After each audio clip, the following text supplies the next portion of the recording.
hoje nós vamos aqui para um assunto, eu vou apenas passar rapidamente aí por esse assunto, que são os apócrifos, os livros apócrifos ou o conteúdo apócrifo que nós temos aí, que são diversos livros. Na Bíblia romana, né, na Bíblia católica, por exemplo, você tem 7 livros a mais do que na nossa Bíblia e algumas porções de Daniel, por exemplo. Já no Novo Testamento, são vários, na época do Novo Testamento, né? Na era da igreja, você tem vários livros apócrifos. O que são, então, os livros apócrifos? Eles são importantes? Eles são inspirados? Lembram que nós falávamos sobre inspiração, não é? Inspiração e inerrância das Escrituras? É que Deus inspirou homens, Deus é quem deu aos homens a sua revelação para que eles escrevessem os textos das Escrituras, né? Mas isso não aconteceu com os chamados livros apócrifos. No entanto, eles são livros importantes, não têm autoridade divina, eles não são a nossa regra de fé e de prática, mas eles são importantes para nós entendermos o contexto, para a gente entender a história do período. Por exemplo, nós sabemos, né, se você pegar uma Bíblia, você vai ver que entre o Antigo Testamento e o Novo Testamento, você tem uma página em branco. A maioria das versões tem essa ideia, né, de manter uma página em branco. Justamente para quê? Para mostrar que de Malaquias até a chegada de João Batista, Deus não se revelou. Deus não mostrou a sua vontade através dos profetas, como ele fazia, né? Mandava o profeta escrever, dava visões ao profeta, sonhos, revelações, e falava para o profeta escrever, registrar isso. Isso não aconteceu após Malaquias. Então, o último livro do Antigo Testamento é Malaquias, e o profeta que vem depois dele é João Batista, preparando para o grande profeta que é Cristo. Tá? E nesse período são 400 anos de silêncio. Deus não falou por meio de profetas. Deus não se revelou nesse período. Deus se calou realmente durante os 400 anos. E foram anos bastante conturbados, se a gente lembrar a história, né? Eles saíram do período Medo-Persa, ainda estavam no período Medo-Persa, entraram no período grego. O Império Grego se divide em 4 grandes impérios, e aí chega o período dos Macabeus, com aquela guerra dos Macabeus, retomando o templo e consagrando novamente o templo ao Senhor, tá?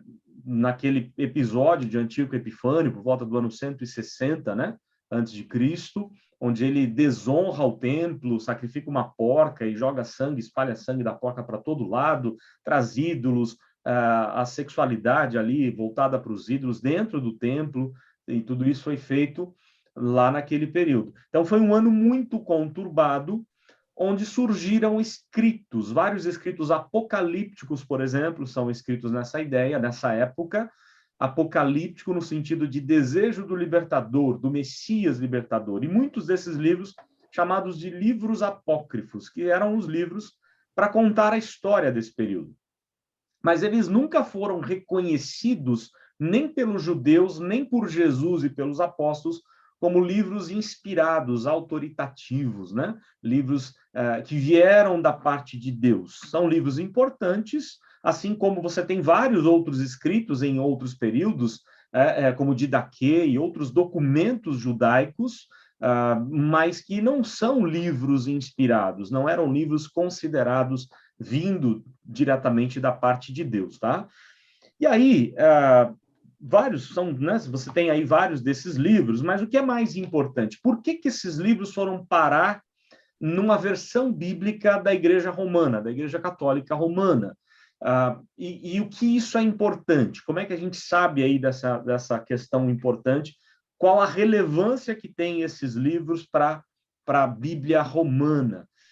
Nós somos acusados, inclusive, pelos romanos, né? Nós somos acusados de ser aqueles que não aceitam de forma alguma todos os livros da palavra de Deus. Nós sabemos disso, né? Eles falam, não, mas tem vários livros a mais que os evangélicos não aceitam. Esses livros a mais são livros que não são canônicos, tá? Não são livros inspirados, mas são chamados apócrifos. O problema foi que lá por volta do ano 450, a principal publicação da Bíblia romana, da Bíblia da Igreja Romana, né? Que é a Vulgata Latina. Jerônimo vai produzir essa Bíblia e ele vai dizer, e aí é importante, eu mandei aqui apenas o comecinho, né? Eu mandei aqui, que é o Prolegômena de Jerônimo. Tem até escrito aí um pedaço em latim e um outro pedaço escrito em português, uma tradução aqui do nosso português, tá? Só para os irmãos terem uma ideia da importância do Prolegômena da Bíblia Vulgata. Por que é importante? Esse Prolegômena foi tirado depois. Quando é que eles resolveram tirar o Prolegômena de Jerônimo, a introdução do livro da Bíblia Vulgata Latina? Eles tiraram porque os missionários, quando vieram para cá, Simonton, Blackford, Schneider, Chamberlain e outros mais, e JMC, José Manuel da Conceição, né, pegou o ensino desses missionários e passou a também pregar da mesma forma. Eles chegavam nas casas e liam os textos da palavra na Bíblia católica, na Bíblia romana. E aí se deparavam com essa ideia, mas a gente ouve falar que vocês protestantes evangélicos, que vocês como é que se diz? Que vocês isolaram alguns textos, rejeitaram alguns livros. E aí eles tinham que explicar que não era bem assim. Qual era a explicação? Dentro da própria Bíblia deles. Eles iam para a introdução da Vulgata Latina e Jerônimo deixou claro que alguns livros não eram inspirados. Então eu vou ler esse trecho inicial da introdução, né, do Prólogo Galeato de Jerônimo. Galeato é defesa, capacete, tá? Então ele está escrevendo uma introdução de defesa das Escrituras, né, ou da Bíblia que ele mesmo está publicando lá no ano 450, já no tempo de Cristo, claro, né? Novo e Antigo Testamento. Então, Prólogo Galeato de Jerônimo. Este prefácio, ele escreve, como se fora o elemento galeato das Escrituras, elemento de defesa das Escrituras, se pode predicar a todos os livros que vertemos do hebraico para o latim, de sorte que deixemos claro que qualquer não se incluir neste rol se deve classificar entre os apócrifos. Então, olha só o que ele vai dizer. Ele vai dizer que junto com aqueles livros, os 66 livros que nós temos, há outros que são considerados apócrifos. Ele diz, logo, sabedoria, que vulgarmente se atribui a Salomão, e o livro de Jesus, filho de Siraque, e Judite, e Tobias, e o pastor, não se incluem no cânon. Dos Macabeus, o primeiro livro, achei em hebraico, o segundo em grego, o que até do próprio estilo se pode comprovar. Então, esses livros aqui, ele está dando exemplo. Há livros nessa coleção que não pertencem aos livros canônicos. Infelizmente, a Bíblia Vulgata Latina, se você for comprar uma hoje, numa livraria como Paulus, por exemplo, uma livraria católica, né, romana, você não vai encontrar mais esse prólogo. Eles tiraram o prólogo. Por quê? Porque os missionários iam nesse prólogo e falavam, olha, tá vendo? Na sua própria Bíblia, Jerônimo que produziu, ele estava dizendo que esses livros não são inspirados, não são canônicos, né?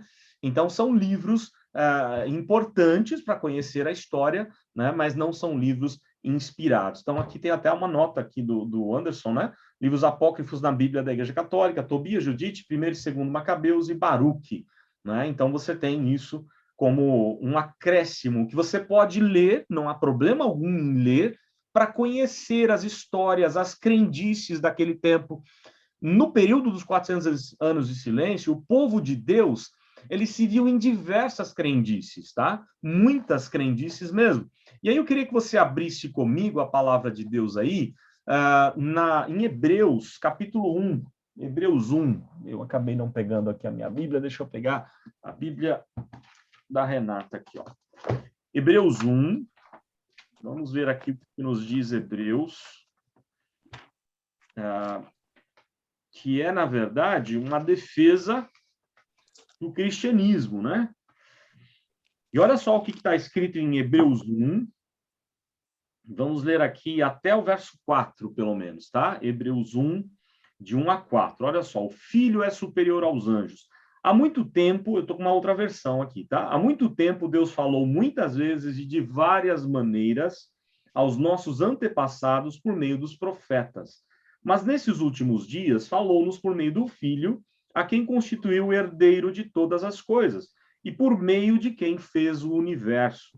O Filho é o resplendor da glória de Deus e a expressão exata do seu ser, sustentando todas as coisas por sua palavra poderosa. Depois de ter realizado a purificação dos pecados, ele se assentou à direita da majestade nas alturas, tornando-se tão superior aos anjos, quanto o nome que herdou é superior ao deles. Por que que Hebreus está escrevendo que Cristo é superior aos anjos? Ele está se referindo, né? Que outrora Deus havia falado no passado, por diversas formas, com outros, né? Com os profetas, com aqueles que escreveram as Escrituras, e hoje, nos últimos tempos, é uma expressão que se refere até à volta de Jesus, Deus fala agora pelo Filho, tá? O Filho é o Logos que se encarnou, ele é a palavra de Deus que veio ao mundo, né? A palavra de autoridade de Deus, ele é a própria revelação de Deus, a mais perfeita revelação de Deus, mais perfeita né, completude aí de Deus. E aí, ele diz assim, que Cristo se torna superior aos anjos, por conta de que nesse período de 400 anos de silêncio, os judeus passaram a acreditar demais até em anjo. Então, há várias crendices judaicas hoje, né? Eles passaram a atribuir muito poder ao anjo, eles inventaram uma doutrina que seguiu pela Igreja Romana, né? O anjo custódio, o anjo da guarda, cada um tem um anjo da guarda e coisas assim. E a pessoa de Cristo seria equiparada no mesmo poder de um anjo, ou, quem sabe, abaixo de um anjo, né? E aí não é isso que a palavra de Deus vai mostrar. Ele vai mostrar, comprovar claramente, né?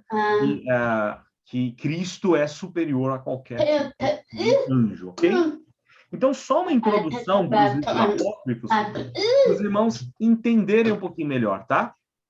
Os livros apócrifos são livros históricos, são livros para você conhecer um período onde você não tem registro bíblico, você não tem registro de revelação da parte de Deus. Então, é bom conhecer a história, as crendices, as guerras, os momentos difíceis que eles estavam dizendo. Eles não têm autoridade de inspiração, por exemplo, como Macabeus vai dizer, olha, se o que eu escrevi, de repente eu escrevi algo errado, me desculpe, né? Ele pede desculpa, como que dizendo, não é bem assim, né? E os apóstolos fizeram totalmente o contrário. Os escritos do Antigo e Novo Testamento da Bíblia têm uma autoridade muito grande, porque vem diretamente de Deus, não é palavra humana, mas a palavra divina, ok?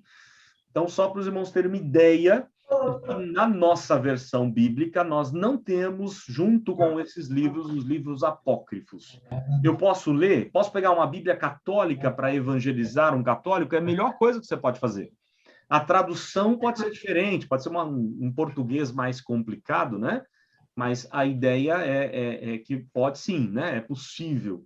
Então, nós podemos utilizar a Bíblia católica explicando, na verdade, que os apócrifos são apenas livros históricos. Ok? E aí eu vou passar para a parte dos manuscritos aqui, que é a parte mais longa da nossa conversa aqui. Alguém tem algo a falar, a perguntar? Se alguém quiser falar alguma coisa, fique à vontade aí. Perguntar ou falar. Ninguém tem? Pastor, Oi. tem algum livro escrito por algum reformado falando um pouquinho mais, alguma introdução, algum estudo mais profundo, assim? Sobre os apócrifos? Aí você tem vários materiais, eu não me recordo, talvez se o Anderson lembrar, ou quem sabe Carlão, Mauro, quem tiver por aí lembrar de algum livro nesse sentido, eu não me recordo de um livro específico de apócrifos, tá? Deve ter, com certeza deve ter, mas você encontra isso em todo livro de história, ou de teologia bíblica, de história da revelação, né? De história da Bíblia. Você vai encontrar referências aos apócrifos e a explicação do que eram os livros apócrifos, ou em livros de história mesmo da igreja. Isso tem diversos livros, mas eu não me recordo especificamente de um livro escrito aí só de apócrifos, né? Mas com certeza tem, só uma questão de pesquisar. Eu nunca tive interesse em pesquisar, né? Se alguém conhecer, por favor, me ajude aí, pode falar, né? Bom, alguma outra questão? Senão eu passo aqui para a parte dos manuscritos.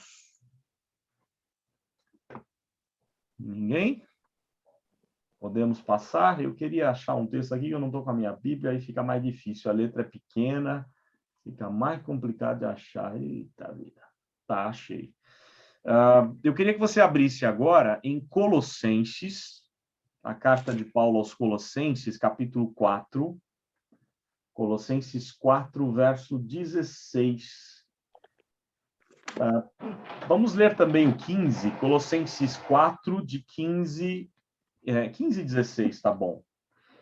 A carta de Paulo aos Colossenses, capítulo 4, versos 15 a 16. Ele está falando das saudações finais da carta aos Colossenses, né? Então, lá no 14, Lucas, o médico amado, e Demas enviam saudações, ao verso 15. Saúdem os irmãos de Laodiceia, bem como Ninfa e a igreja que se reúne em sua casa. E aí, olha só a informação que Paulo vai dar aqui, que é importante no verso 16, ó. Depois que esta carta for lida entre vocês, façam que também seja lida na igreja dos laodicenses, e que vocês igualmente leiam a carta de Laodiceia, tá? Então, olha só, Paulo está dizendo, vamos compartilhar, né, das cartas, desses ensinamentos. É bem provável que Paulo tenha escrito uma carta aí a Laodiceia que nós não temos. Porque, aliás, foi até uma pergunta que a Eliana fez uma vez, né? Por que essa carta nós não temos? É possível encontrar? Eu duvido que nós vamos encontrar a carta dessa, tá? E por que não precisamos dela? Porque, com certeza, os ensinamentos dela já estão contidos em outros livros, tá? Em outras cartas. Deus permitiu que nós tivéssemos esses livros em mãos, porque eles são suficientes. Eu não preciso mais do que esses escritos, não preciso de novas revelações. Eu tenho toda a revelação de Deus aqui nos 66 livros da palavra de Deus. Mas é algo curioso, porque a igreja, ela compartilhava desses interesses, dessa ideia de edificar um ao outro, né? Isso acontece lá no Apocalipse. A carta que Jesus manda João escrever para cada uma das igrejas deveria ser lida em todas as igrejas, não apenas na igreja, a carta de Jesus à igreja de Éfeso. Não era para ler só em Éfeso, era para ler nas demais, né? A de Esmirna, a mesma coisa, Pérgamo e assim por diante.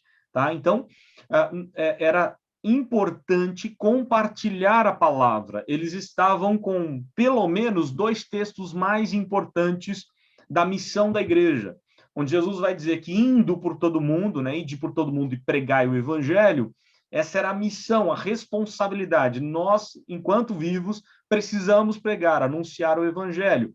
E outro texto que com certeza impactou o coração da igreja primitiva é o que Jesus vai dizer lá em Atos 1:8, recebereis poder ao descer sobre vós o Espírito Santo, semeis testemunhas em Jerusalém, Judéia, Samaria e até aos confins da terra. Ou seja, havia um desejo da igreja de compartilhar os textos da palavra.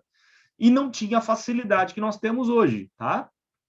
Hoje é muito mais fácil de fazer isso. Nós temos Bíblia eletrônica, temos Bíblias em diversas versões, temos Bíblias, né, para jovenzinho que não consegue entender o português nosso, mais clássico, mais natural, né? Você tem versões mais antigas que um idoso vai gostar melhor, vai entender mais. Você tem versões bíblicas em diversas línguas, e tudo isso disponível com o advento da internet, então, facilitou demais. Eles não tinham essa facilidade, tá? Os textos eram raros, tanto que são poucos achados, aliás, poucos não, são muitos achados arqueológicos dos textos bíblicos, mas não era fácil ter em mãos uma porção das escrituras, tá? E a igreja vai popularizar mais isso, tá? Até então, no Antigo Testamento, a palavra de Deus estava sobre escritos dos escribas. Só os escribas muito bem pagos que podiam escrever as escrituras. Tá? Haviam regras específicas para escrever as escrituras. Quando a igreja tem a missão de trazer isso para todo o povo, de espalhar essas lições para todo o povo, eles começam a pegar várias outras pessoas que não têm a mesma formação de um escriba para escrever textos da palavra. E aí você tem variantes textuais, alguém erra numa sílaba, numa palavra, foi descuidado em escrever um detalhe aqui ou lá. Tá? Então você tem várias variantes, né? A redundância aí, você tem variantes da palavra de Deus, e que qual é a tarefa do estudioso da Bíblia? é você pegar todos esses manuscritos que têm conhecimento, tá? E você fazer um estudo dessas variantes. Qual texto seria mais seguro? É o mais antigo? Nem sempre. Às vezes o mais antigo ele tem mais problemas, né? É o mais é o que tem maior conteúdo? Nem sempre. Cada situação, cada texto, cada capítulo é preciso estudar com cuidado para fazer uma tradução bíblica ou para fazer o que nós chamamos de uma exegese, que é você pegar a língua lá, o texto no original, no hebraico, no aramaico e no grego, e trazer para o nosso português, para a nossa realidade, tá? Mas eu vou falar coisas mais tranquilas aqui para entender. Vamos seguir aqui para o que está escrito, ó, nos manuscritos bíblicos, tá? Só para os irmãos terem uma ideia de como foi a construção das escrituras sagradas. Então, manuscritos bíblicos, você tem primeiro os papiros, tá? O que eram os papiros, ou quais eram aí esses papiros? Tem uma pergunta aqui da Eliana. Por favor, a Bíblia que o reverendo citou na última aula é que a IPB de Pinheiros lançou, falo que é a melhor do que a de Genebra. Eu não sei qual que a de Pinheiros lançou, viu? Será que eles lançaram a do reverendo Hernandes? O reverendo Hernandes já estava lançada aí há algum tempo, eu não sei qual é, desconheço. Eu falei nas últimas aulas... Não. Oi? Oi, paz. Não é do reverendo Hernandes, que eu tenho acompanhado. Só que o senhor citou uma outra que acho que ia sair, eu pensei que fosse essa. Eu não anotei o nome. Acho que é reformada, não é? Isso, eu citei, na verdade, duas Bíblias, e na aula passada eu citei uma outra, né? Por quê? Você tem duas Bíblias excelentes, que é a Bíblia de Genebra e a Herança Reformada, as duas da Casa Editora Presbiteriana. A de Genebra, por exemplo, eram anotações dos sermões de Calvino. O que aconteceu lá em Genebra? As pessoas vieram de toda a Europa para estudar na universidade, na Academia de Genebra com Calvino. E quando os estudantes de teologia ouviam os sermões de Calvino, eles anotavam. Calvino não levava esboço, tá? Então, vários faziam anotações dos ensinos dos sermões de Calvino. E isso começou a ser publicado, essas anotações, tá? E eles perceberam a necessidade de fazer uma Bíblia comentada desde aquele tempo, tá? Então, ela surge em Genebra, claro, numa edição muito menor do que nós temos hoje, e os reformados deram continuidade com várias e várias edições. E nós temos a nossa edição bem atualizada, que é a Bíblia de Genebra, uma das principais Bíblias lançadas aí no Brasil. Nós temos a Herança Reformada, que segue a mesma linha da de Genebra, mas com um foco maior em devocional, fazer devocional com a família, dos capítulos e tal. É sensacional, editada por Joel Bick, que é um presbiteriano muito equilibrado e que traz muita bênção aí para a vida da igreja. E amanhã será lançada uma pela Casa Editora, que é uma excelente Bíblia, provavelmente uma excelente Bíblia, porque ela é editada, né, ou foi editada por Hersey Sproul, que é um dos mais importantes presbiterianos do nosso tempo, que faleceu recentemente. Então, vai ser amanhã o lançamento, deve sair com um bom desconto, porque ela vai custar mais de R$200. Então, se você, de repente, conseguir participar, entra no site da Editora Fiel, eu não sei qual é o horário, eu não tive tempo ainda de ver, e nem sei se vou conseguir participar, porque amanhã eu tenho visita para fazer, não sei se vai dar, mas se eu conseguir entrar, eu gostaria para poder ganhar esse desconto da Bíblia que será lançada aí do Hersey Sproul, eu não lembro exatamente o nome, vai ser lançada amanhã pela Editora Fiel. Não sei se é Bíblia Reformada, não lembro qual é. A Aline escreveu, pastor, é Nova Reformada. Nova Reformada, então tá. Fé Reformada. Fé Reformada? Tá, então é alguma coisa reformada. Obrigada. As notas do Hersey Sproul, eu até brinquei com vocês na aula passada, que eu não sei o que a Editora Fiel vai fazer com as notas do Sproul com relação ao batismo infantil, né? Já que a Editora Fiel é de linha batista, eles não creem no batismo infantil. Eu espero que eles sejam fiéis como fizeram com o livro de Joel Bick, Vivendo para a Glória de Deus. Quando Joel Bick defende o batismo infantil, eles mantiveram o texto e fizeram uma nota, né, explicativa. Então, tomara que eles façam isso também. Eu espero que eles não tirem as notas presbiterianas dali, já que é editada por presbiteriano, né? Mas eu duvido que eles não vão tirar. Mas, mesmo assim, não denigre a Bíblia. Os comentários devem ser realmente sensacionais, tá? E amanhã é uma boa oportunidade para adquirir uma Bíblia. É bom adquirir outras Bíblias também, tá? Então, se você puder, a de Genebra e a Reformada também são excelentes. Vamos aqui para a nossa aula, papiros. Então, os primeiros manuscritos, os manuscritos originais, tá? Eles são chamados de autógrafos, eles foram feitos, escritos em papiro, ok? Você não tem mais esses originais se perderam, estragaram, né? Por que que estragou? Porque é um material que estraga fácil. Ele não dura tanto tempo, você precisa ter um local muito seco. Por isso que os pergaminhos de Qumran não eram os originais, né? Os primeiros escritos, mas eles conseguiram manter intocáveis por vários séculos, porque ali você está no meio de um deserto, guardado numa caverna e dentro de vasos. Ou seja, estava muito bem estocado esses pergaminhos os papiros e pergaminhos de Qumran, né, do Mar Morto. Mas os primeiros se perderam, foram estragados. Estragaram, né? Só que, como eu disse, o judeu tinha muito zelo pelas escrituras. Então, eles contratavam os melhores escribas, gente formada na língua, para escrever, para copiar as escrituras, tá? Eles faziam várias cópias, porque se uma estragasse, eu tinha outra cópia, e depois a outra, e assim por diante. Tá? E a palavra de Deus foi sendo preservada. Deus levou o seu povo a preservar, a cuidar dos oráculos de Deus. Então, os judeus puderam cuidar aí da própria palavra de Deus. As cópias eram feitas, as primeiras, em papiro. E o que é papiro? Papiro é uma espécie de planta, tá? Extraída de uma árvore de 2 a 4 metros de altura, o caule da grossura, né, da espessura de um braço, por exemplo, tá? Nas árvores lá do Egito. Eles abriam aquele caule, ok? Eles abriam o caule, a medula do caule, e colocavam a folha para secar por um tempo, ficava ali secando no sol. Depois eles alisavam aquele caule com pedra até ficar um formato de folha, mais ou menos, uma espessura, mais ou menos, como uma folha, né? O tamanho médio de cada folha, de 18 a 25 centímetros, as folhas eram coladas uma após a outra, formando rolos de até 10 metros, né? Quando a gente vê nos filmes ou em desenhos, né? Você vê aqueles papiros enrolados, o rolo da palavra de Deus, né? Com os caniços ao lado colados, tá? É esse momento aí que o povo de Deus fazia, escrever as escrituras nesses rolos. A tinta usada era de fuligem, goma e água, escritas por uma cana, né? Uma planta egípcia de 15 a 40 centímetros. E foi utilizada até o ano 641 depois de Cristo. Ela foi muito utilizada porque ela era muito barato, né? O preço muito muito bom.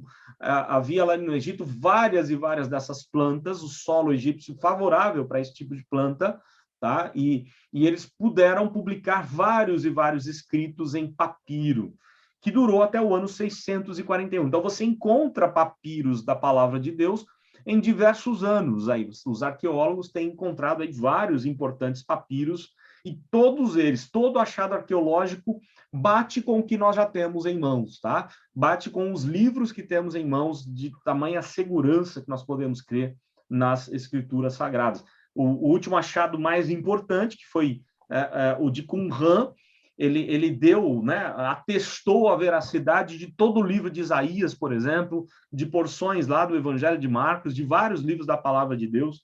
Então, a tarefa dos arqueólogos tem contribuído bastante aí com a história da Palavra de Deus.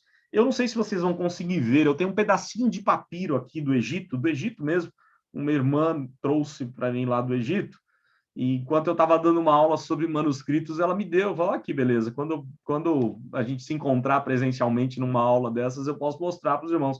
É uma textura de árvore mesmo, né? Você percebe que é uma textura de árvore, e tem os escritos aqui, no caso, os escritos egípcios, o alfabeto egípcio aqui, tá? Mas esse é um papiro, então eram livros, uma folha colada após a outra, se tornava um rolo grande com os livros da Palavra de Deus. Difícil de procurar. Não era tão fácil de abrir, né? Para você procurar uma passagem, você tem que abrir o rolo todo e ficar procurando, não tinha divisões com capítulos, versículos, era algo assim bastante complicado aí, né? Bem difícil. Então, os papiros foram os primeiros escritos da palavra e que durou até o ano 641. A partir dali, os árabes foram proibidos, né? Invadiram o Egito, aliás, e proibiram a exportação desse material. Proibiu o egípcio de exportar o papiro. Aí vem, depois do papiro, o pergaminho. O pergaminho era o material mais durável, né? Por quê? Porque é couro de animal, tá? E aí é muito mais durável o couro de animal do que uma planta. Uma planta, se cair água aqui, vai estragar, ok? O couro não, o couro dura bastante, né? Então era uma membrana, um couro melhor e mais durável que o papiro, feito de pele, principalmente de carneiro, submetida a um banho de cal, ok? Raspada e polida, como faziam com o papiro, eles raspavam bastante, poliam, e essas peles eram lavadas, raspadas novamente, secavam em molduras de madeira, eles deixavam secar. Em seguida, elas recebiam algumas mãos de um pigmento branco, de uma certa tinta, ou uma massa, né, branca, porque ali virava uma folha para poder escrever os textos da palavra de Deus, tá? O nome pergaminho provém da cidade de Pérgamo, foram eles que inventaram o pergaminho, por isso o nome pergaminho, né, da cidade de Pérgamo. No segundo século, Eumênides desejava fundar uma biblioteca para concorrer com a famosa biblioteca de Alexandria, lá do Egito, tá? Ele tentou fazer uma grande biblioteca, e aí o líder egípcio não gostou dessa ideia e proibiu a exportação de papiro para a cidade, né? Eles não estavam conseguindo escrever os livros porque não tinham papiros. Daí eles inventaram. Você vê que toda dificuldade a gente pode tirar, é uma oportunidade para a gente melhorar, para a gente descobrir algo melhor, né? Isso serve até como prática para o nosso dia a dia. Nós estamos vivendo uma pandemia, mas temos várias coisas boas que tivemos na pandemia. A própria aula online, né? Nós jamais iríamos conseguir nos reunir aqui online antes se não fosse a pandemia. Então, Deus tem feito grandes coisas aí por meio das dificuldades. E foi assim que surgiu o pergaminho. Eles tentaram fazer uma biblioteca, foram impedidos de receber o papiro, então inventaram o pergaminho de couro de animais. O couro de animal já era usado em alguns locais, como escrita em rolos, lá no Antigo Egito, na Babilônia, tá? Mas passou a ser muito mais usado a partir da época do Novo Testamento. Era um produto muito caro, tá? Muito mais caro do que o papiro, e por isso somente a partir do ano 4º ele passou a ser muito usado. Ano 4º depois de Cristo, aí, tá? O século, né? Século IV, ano não, século IV depois de Cristo. Somente a partir de lá na frente, lá do século XII, que o papel começou a ser utilizado, tá? Ele foi inventado na China no primeiro século, a partir do linho, e vai se tornar muito conhecido na Síria, no Egito, introduzido na Europa logo depois. Ele se torna, na verdade, mais conhecido, o papel, a partir da criação da imprensa, né? Em 1440, Johannes Gutenberg, ele vai criar a imprensa, né? E ele vai, a partir dali, publicar o primeiro livro que ele vai imprimir é a própria Bíblia. Ele imprimiu vários e vários folhetos. A partir de Gutenberg, da imprensa de Gutenberg, nós temos a condição para a reforma protestante espalhar o pensamento da palavra de Deus, tá? Voltar às escrituras e espalhar toda a veracidade das escrituras através de livretos, de folhetos, de vários outros livros e de traduções, versões das escrituras. Por exemplo, Teodoro Beza, o seguidor de Calvino lá em Genebra, ele criou várias edições, ele fez várias edições do Novo Testamento grego. Tá? Isso era fácil de publicar, porque agora pode ser publicado em papel. O pergaminho durou por muito tempo, até que o papel, junto com a fundação aí da imprensa, a invenção da imprensa, é substituído, né? O papel é muito mais barato do que o couro de animal.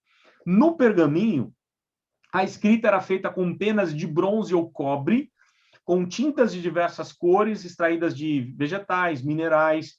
As linhas eram feitas de estilete, eles rasgavam o couro, ok? E escreviam abaixo da linha, não em cima da linha, como nós costumamos escrever, né? Escrita abaixo da linha. Por ser um material bastante caro, a escrita não possuía... Quando a escrita não possuía muito valor, ou não tinha mais valor, eles raspavam aquele pergaminho e faziam de novo, né, colocavam ali, raspavam, fazia aquele pigmento branco novamente, aquela massa branca, e escrevia um novo texto por cima. Então, quando o arqueólogo descobre um pergaminho, a primeira coisa que ele tem que descobrir é se teve algum escrito por baixo, se teve algum outro texto mais antigo escrito por baixo. tá? Quando ele descobre um outro texto por baixo, isso é chamado de palimpsesto, tá? É algo muito importante, muito valioso, porque é um texto mais antigo. Então, historicamente, né, para a arqueologia, ele se torna um texto um pergaminho bastante significativo aí. Então, quando você vê lá palimpsesto de trechos das escrituras, você já sabe que era um pergaminho que foi raspado e colocado de novo um outro texto por cima, ok? Também você encontra nas escrituras, aí, ou trechos das escrituras, em códices. O que são códices? O termo latim de código, de regra, né? Representava uma tabuinha, uma tábua mesmo de madeira coberta por cera, onde se escrevia com um ponteiro de ferro chamado estilos, tá? De onde vem estilete, estilos e tudo mais. Essas tábuas eram usadas juridicamente e passavam a se chamar códigos, leis de uma região. Por exemplo, o cidadão romano costumava andar com um códice desse, escrito ou descrevendo, né? Comprovando que ele era um cidadão romano, porque se ele fosse pego em alguma situação, ele tinha privilégios jurídicos, né? Ele não podia ser preso em qualquer lugar, tá? Por isso que lá quando Paulo é preso, Paulo e Silas são presos lá em Filipos, né? E que são torturados a noite inteira, quando amanhece e eles simplesmente querem liberar Paulo, e Paulo vai dizer, não, peraí, vocês fizeram isso com um cidadão romano. Eles ficam desesperados, porque eles não sabiam que Paulo era cidadão romano. Isso podia dar um tremendo problema para eles. Então, para identificar, era uma carteira de identidade, vai. Eles andavam com essa plaquinha de madeira tratada com cera, escrito lá que eram cidadãos romanos. E esse códice também começa a ser usado para divulgar o evangelho. Trechos da palavra, versículos da palavra, tudo eles começavam a usar. A igreja foi criativa. A igreja pensou, nós precisamos divulgar o evangelho, então não podemos deixar só nos rolos, nos livros. Vamos escrever isso em jarros de barro, né? vasos de barro, em jarros, em qualquer lugar. Nós precisamos falar do amor de Deus. Então eles começavam a colocar textos da palavra de Deus em qualquer parte aí. Esse códice vai surgir em Roma, na era cristã, e logo adotou-se pregar uma tabuinha sobre a outra, colando aí nos pergaminhos, e formou-se um caderno, olha só que interessante, uma espécie de caderno ou de livro, como nós temos hoje, né? Eu estou com uma versão bíblica aqui que é um arame. Então, vamos pensar, você tem em cada folha uma tabuinha, uma tábua fininha de cera com escritos, ok? Escritos frente e verso, e colados aqui, em vez desse araminho dessa Bíblia, você tem um pergaminho colando essas folhas, tá? Se tornando como a gente tem hoje, né? Em forma de livro, em forma de caderno. Era muito mais fácil, isso agradou demais os cristãos, foram os romanos que inventaram, mas os cristãos que popularizaram os códices, era prático, permitia que os 4 evangelhos ou que as epístolas de Paulo estivessem num só caderno, num só livro, tá? Impossível de fazer isso num rolo, imagina, um rolo de 10 metros, cabia um livro da palavra de Deus, né? Possibilitava maior rapidez na localização das passagens, porque era fácil de manusear. O custo era inferior, escrevia dos 2 lados, então havia várias facilidades. Você tem vários códices da Bíblia encontrados aí na arqueologia, tá? Vários códices foram encontrados. Depois nós temos os prólogos, ok? Prólogos, notas introdutórias dos códices. Eu acabei de ler no começo um prólogo de Jerônimo, uma introdução da Bíblia Vulgata, né? Você tem vários prólogos encontrados. São notas introdutórias tratando do autor, do conteúdo, da origem do livro, e somente Apocalipse não tem essas notas. Todos os outros livros da Bíblia você encontra ou foram encontrados prólogos, né? Que é importante para entender aí a palavra de Deus. Vou seguir, está muito difícil de acompanhar, muito técnico, posso seguir? Eu sei que é meio pesado, né? Vamos lá, vamos seguir, depois eu deixo aí para vocês perguntas para o final. Está acabando já. Depois nós temos aqui um ensino importante da esticometria. O que é esticometria? No final de cada livro, o escriba colocava quantas palavras foram usadas, né? Então, indicações acerca de quantos esticos, né? A fim de calcular o tamanho do livro, o preço do livro, a remuneração do escriba. Então, um livro com 1000 esticos, por exemplo, tem 16.000 sílabas. Tá? Tudo isso é importante para o estudioso aí, né? Aquele que pega os textos da palavra de Deus da arqueologia. Como eu disse, eu vou continuar aqui, mas só para você, quem gostar, são mais curiosidades aqui, a gente está passando rápido, porque não daria tempo de entrar, né, de cabeça nesse assunto, mas quem quiser se aprofundar mais nessa matéria, o livro, como eu já citei e coloquei no grupo, de Wilson Parochi, ou Parochi, que é Crítica Textual do Novo Testamento, e Interpretação, aliás, Inspiração e Inerrância das Escrituras, do reverendo Hermiston, são excelentes livros para você ver toda essa história e todos esses achados, né? A versão mais nova do Wilson Parochi tem fotos desses pergaminhos, desses papiros, dos papiros mais importantes, dos códices mais importantes, tá? Então, são livros bastante interessantes para aquele que quer se aprofundar. Não é o nosso caso aqui, não precisa se preocupar com essa matéria, não, tá? É só para os irmãos terem uma ideia de como foi que a gente tem a Bíblia como nós temos hoje. Não foi tão fácil assim, tá? Vamos lá, divisões em capítulos e versículos. Como é que a gente tem aí os capítulos da Bíblia separados como temos hoje, e versículos? Foi Eusébio de Cesareia. Eusébio viveu de 265 a 339 depois de Cristo, tá? Foi Eusébio de Cesareia quem dividiu os evangelhos em pequenas e grandes seções e numerou os evangelhos, tá? Então ele já deu a ideia de, para estudar a palavra, seria melhor dividir em capítulos. Ele fez isso com porções aí do Evangelho. Mas só foi em 1204 que nós temos as divisões em capítulos como nós temos hoje. Então, a Bíblia foi dividida em capítulos somente em 1204, ok? De 1551 a 1555, começa a divisão da Bíblia por versículos, tá? E após o século VI, aí um pouco antes, né, logo depois de Cesareia, aí, de Eusébio, você já tem divisão por assuntos, mas por versículo, capítulos e versículos, só depois do ano 1555. O que eu quero dizer com isso? O que é importante a gente saber? Quando você lê um texto da palavra, cuidado não perder a lógica do texto, tá?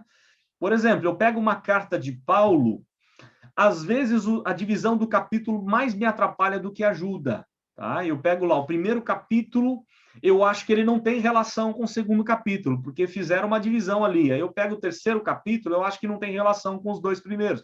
Tudo está relacionado, existe uma lógica da escrita, ainda mais com Paulo, que era um baita de um escritor. Então é importante você ver isso, como Paulo, de maneira progressiva, ele vai argumentando as coisas. E os capítulos ou as divisões de subtítulos, eles às vezes atrapalham.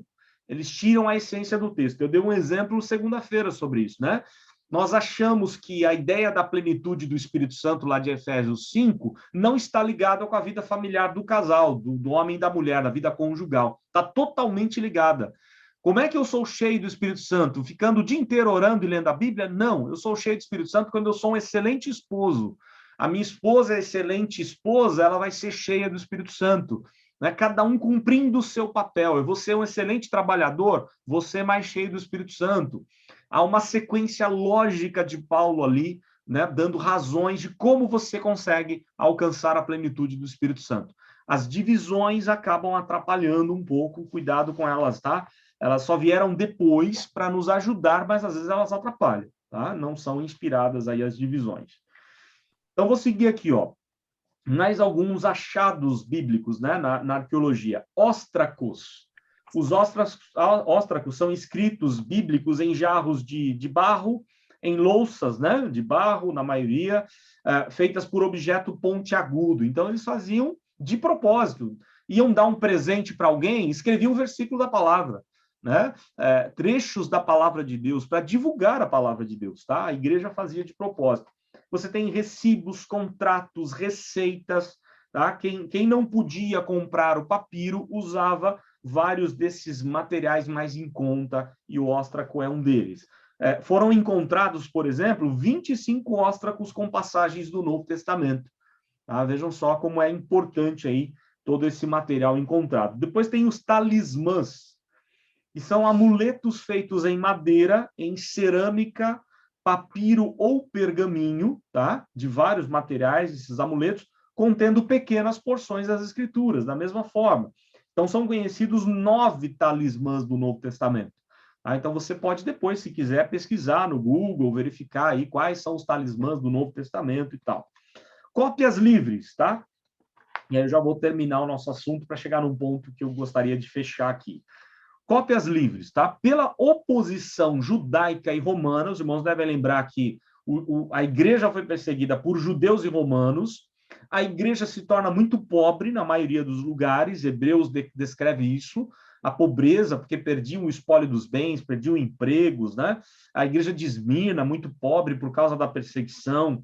Então, por causa de toda essa perseguição e pobreza, muitas cópias dos autógrafos, né, foram escritas por pessoas sem muito preparo.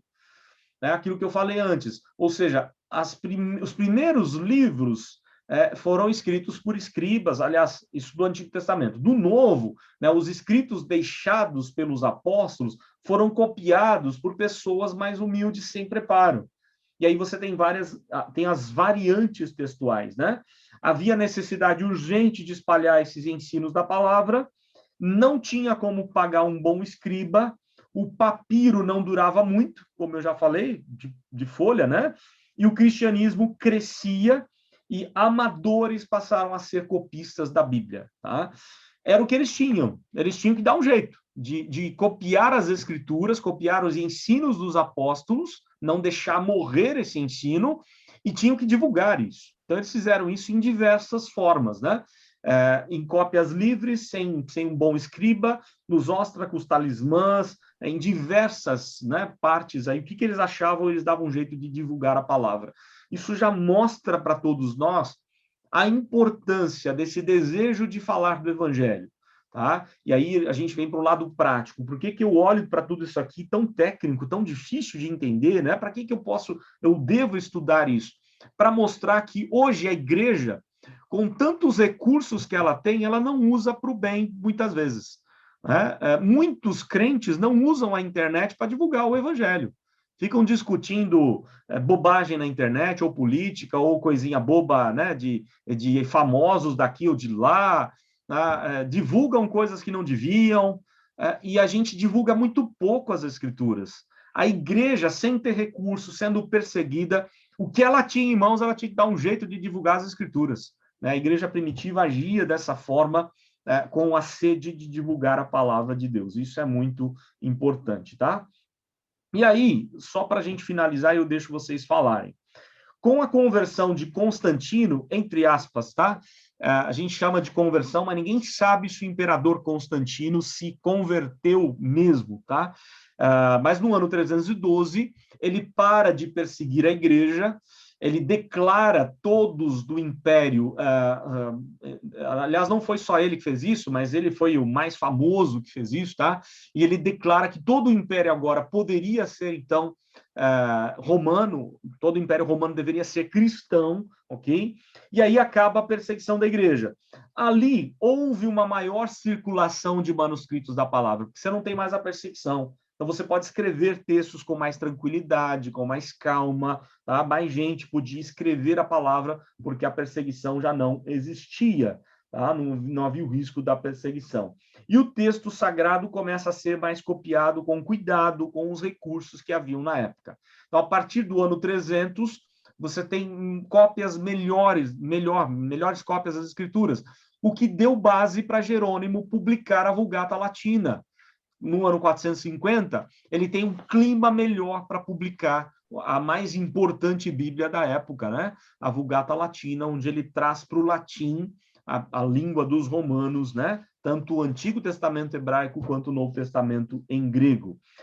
Naquele tempo, surgem casas especializadas, chamadas de escritórios, para confecção, né? Confecção dos livros da Bíblia, escribas treinados, equipados com pergaminho, penas variadas e tudo mais. E passou-se a comparar os manuscritos para chegar ao que poderia ser o mais original possível, tá? Então, deixa eu dar um exemplo para vocês. Eu lembro que lá nas nossas aulas com o doutor Augusto Nicodemos, lá na aula de exegese, o que é exegese? a gente tinha que pegar o texto, no caso dele é Novo Testamento, então pegávamos o Novo Testamento em grego. A primeira coisa que o Dr. Augusto falava, ensinava a gente a fazer, é fazer uma crítica textual, é fazer uma pesquisa das variantes. Esse texto que eu peguei, tem variantes textuais? Quais são os manuscritos mais seguros para eu entender qual texto melhor, né? Então, eu fazia toda uma defesa dessa crítica textual, tá? Eu ia buscar nesses papiros, nesses pergaminhos, as informações que nós temos deles, para eu chegar num texto mais seguro. Bom, aqui eu tenho um texto legal, e eu entendo que esse é o melhor texto, é o texto mais importante, mais seguro das Escrituras, tá? Isso passa a ser feito desde o ano 312, quando a igreja pôde, com mais tranquilidade, escrever sem perseguição, né? Agora pode copiar, pode divulgar, porque isso foi permitido aí. Permitido por um tempo, depois a igreja, na época medieval, ela proíbe de novo, ela coloca a Bíblia só na mão dos sacerdotes, né? O povo não tem direito à Bíblia. A Bíblia só está em latim ou em grego e hebraico. Ninguém sabe grego, ninguém sabe hebraico, e muitos não sabem nem o latim, só o sacerdote sabe. Tá? Então, os pré-reformadores vão mudar esse lado, vão começar a traduzir a Bíblia para a língua, né? Você tem lá John Wycliffe traduzindo para o inglês, né? Você tem várias versões bíblicas surgindo nesse momento, Lutero traduzindo o Novo Testamento para o alemão, né? Erasmo de Roterdã fez uma tradução importantíssima, não era reformador, mas por causa do pensador humanista que era, ele faz uma tradução importante do Novo Testamento também para a língua alemã, tá? Então você tem várias versões importantes lá no tempo da Reforma. E aí, eu queria dizer o seguinte para vocês, tá? Logo na primeira aula surgiu essa dúvida. Como é que foi a produção? Como é que eu aceitei? Como é que hoje eu tenho 66 livros? Como é que a igreja aceitou esses livros, tá? Então, quando eu olho para a Bíblia, os livros do Antigo Testamento, os 39 livros do Antigo Testamento, ou seja, de Gênesis a Malaquias, foi tranquilo, foi fácil. Por que foi fácil?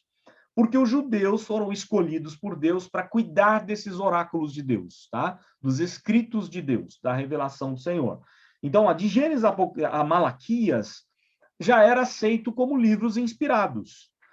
Jesus aceitou esses livros como livros inspirados, os apóstolos aceitaram e citaram esses livros como livros inspirados. Tá? Você tem várias citações do Novo Testamento citando o Antigo. Então, o Antigo Testamento, tranquilos, né? Os 39 livros. Os do Novo Testamento, boa parte deles já foi aceito logo de cara, né? Ou com o passar dos anos. Mas, por exemplo, logo no ano 393, no Concílio de Hipona, e no Concílio de Cartago, no ano 397, 27 livros do Novo Testamento já foram aceitos, tá? Você tem vários livros aceitos ali. Mas teve livros com algumas dificuldades, né? Algumas pessoas com muitas dificuldades de compreender. Por exemplo, você tem ali pessoas com dificuldade de entender Hebreus. Será que Hebreus é inspirado ou é um livro apócrifo? Qual a grande dificuldade? Não tem nenhuma citação de autor. Quem é o autor que escreveu Hebreus? Você tem o livro de Tiago. Qual Tiago? Não é o apóstolo morreu cedo, então não pode ser o apóstolo. Mas que Tiago foi que escreveu, né? É o Tiago, irmão de Jesus, quem escreveu? Tá, mas e o que ele escreve? Lutero teve dificuldade com a doutrina de Tiago ali, porque Tiago fala que a fé sem obras é morta, e Paulo defende a salvação a justificação pela fé, sem as obras, né? Mas depois eles compreenderam que aqueles livros, na verdade, eram sim canônicos, eram inspirados. Por quê? Porque eles tinham algumas características. Então, durante toda a história da igreja, algumas características há nesses livros que nós temos em mãos como livros inspirados, tá? Então, você tem a apostolicidade. Os escritos do Novo Testamento ou são escritos por apóstolos ou por gente ligada ao apóstolo, tá? Então, por exemplo, os evangelistas, Mateus era quem? Era apóstolo, certo? Marcos era apóstolo? Não era apóstolo, né? João Marcos, evangelista. Mas João Marcos, ele bebe de quem? De Pedro. O evangelho de Marcos é praticamente o evangelho de Pedro. Pedro conta a história para Marcos, onde Marcos vai e revela, né? Escreve o seu evangelho.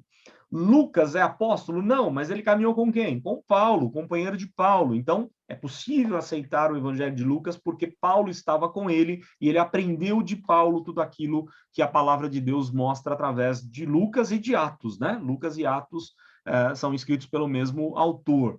Então, cada livro, os de Paulo eram fáceis de aceitar, tá? As dificuldades, Filemão foi um pouquinho mais difícil, mas depois entrou também, logo entrou. Eles tiveram dificuldades com Tiago, com Hebreus, com Filemão, com Apocalipse, pela dificuldade de entendimento do Apocalipse, né? Foi um dos últimos livros a entrar no cânon, mas era tranquilo de entrar porque tinha a autoridade do apóstolo João, ok? Então, a apostolicidade era importante, ou é importante no livro, tá? Um outro detalhe importante, esses livros eram aceitos pela igreja, então, os concílios da igreja, como de Cartago, de Hipona, por exemplo, eles identificaram tudo isso. Nós precisamos reunir para ver quais livros do Novo Testamento são realmente inspirados. E eles tinham em mente essas questões, a apostolicidade. Ou é um apóstolo ou é alguém ligado com o apóstolo, tá? Eram aceitos pela igreja? A igreja usou eles na liturgia dos cultos? Sim, então nós podemos utilizar, porque eram utilizados pela igreja e eles não foram exortados a não utilizar. Os apóstolos estavam vivos na época, né? E a igreja passou a utilizar cada um desses livros. A coerência doutrinária, ou os escritos, né, desses livros vão em contradição ao que está na Bíblia, Antigo e Novo Testamento. Tá? Então, a coerência doutrinária é mais do que importante, não é? Por que eu não posso aceitar os vários evangelhos que foram criados no Novo Testamento? Tem vários evangelhos, tá? Mas eu não tenho... O Evangelho de Barnabé, por exemplo, é um livro apócrifo, porque há contradições desse evangelho com ensinos da palavra. Tá? Então, a questão doutrinária, a coerência doutrinária foi importante aí. E livros autoritativos, inspirados, tá? Tinham peso de inspiração? Ou aquela dúvida, me desculpe se eu errei, né? Não pode ser, não pode ser inspirado se tiver um negócio desse. Então, na verdade, são várias razões que fizeram a igreja aceitar os livros como nós temos hoje, tá? Então, é seguro, porque na história bíblica, da mesma forma como Deus inspirou homens a escrever, Deus inspirou homens a cuidar dos oráculos de Deus, cuidar da revelação do Senhor. Tá? E esses homens, depois de muito debate, depois de muito estudo, eles chegaram à conclusão de que esses livros são seguros. Esses nós temos certeza, os 66 livros, que são livros inspirados. Outros livros, alguns dão ideia de inspiração, mas falham nisso ou naquilo, então nós não aceitamos, nós aceitamos como apenas apócrifo. Tá? É interessante para ler, para conhecer história, mas não tem autoridade divina, não foram inspirados por Deus. Tá? Então, é mais ou menos esse é um resumo aí, né, do que a gente pode falar da canonicidade. Por que cânon? Eu não falei por que cânon, né? Cânon é uma vara de medir, a palavra cânon no grego, tá? Uma vara de medir, um bambu egípcio, e que foi usado pelos gregos como sinônimo de regra, tá? Uma regra, um cânon para medir, para ver se é isso mesmo, medida exata, como se fosse uma régua que nós temos hoje, né? Um padrão. Daí, a igreja passa a usar, com o passar do tempo, essa palavra cânon. Para quê? Para descrever as escrituras sagradas. As escrituras é a nossa regra. É a única regra de fé e de prática, o cânon das escrituras, a regra das escrituras, a palavra inspirada de Deus. Por isso nós chamamos de a história do cânon bíblico, né? Como eu disse, quem quiser se aprofundar nessa matéria, não precisa se aprofundar. Aliás, é uma matéria bastante pesada para a classe de catecúmenos. Para aqueles que não são catecúmenos, talvez seja mais tranquilo, mas para quem está chegando na fé agora e ter tanta informação assim, eu acho que é bem complicado, é bem pesado, né? Mas se você tem interesse em conhecer um pouco mais, eu indico essas duas obras de Wilson Parosh, Crítica Textual do Novo Testamento e Inspiração e Inerrância das Escrituras. A Inspiração e Inerrância do Reverendo Hermes eu acho ainda melhor, porque ela é mais histórica e ela vai até na chegada de Bíblias ao Brasil, é muito interessante.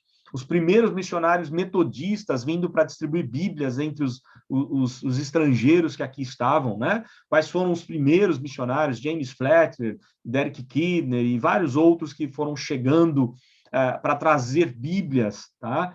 Depois vieram missionários para criar igreja. Tá? A igreja vem só no ano 1855, a igreja congregacional, com Kelly e Sarah Polt Kelly, né? Depois vem Simonton em 59.